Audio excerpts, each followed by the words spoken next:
Before watching the video, don't forget to subscribe to our channel by clicking the subscribe button below and clicking the bell icon to be notified whenever we publish a new video. The liver is one of our body's most important organs.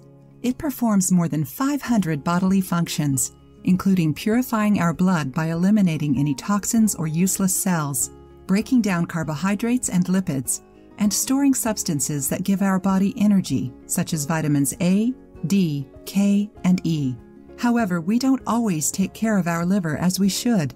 Our constant exposure to environmental toxins, paired with our poor eating habits, compromise its health and affect its ability to perform.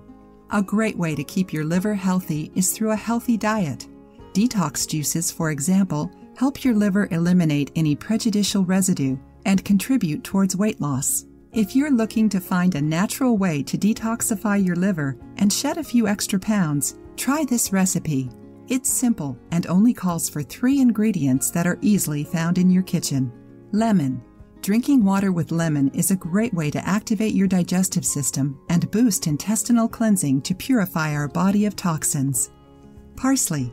Parsley is rich in flavonoids and antioxidant substances, and, just like the lemon, contains large quantities of vitamin C. These properties help protect and care for your liver. Celery. Due to its diuretic properties, celery can greatly help your liver eliminate built-up toxins. Here's how to make the miracle juice. Ingredients: 3 lemons, 1 cup of parsley, 5 stalks of celery, 6 cups of water. Instructions: blend the lemon juice, parsley, and celery. Then add the water and blend again. You should drink 2 cups of this 3 times a day, always on an empty stomach, a few hours after having eaten. Repeat this procedure for the next 2 days for a total of 3 days. If you liked the video, give it a thumbs up and share it with your friends. For more recipes and tips, subscribe to the channel.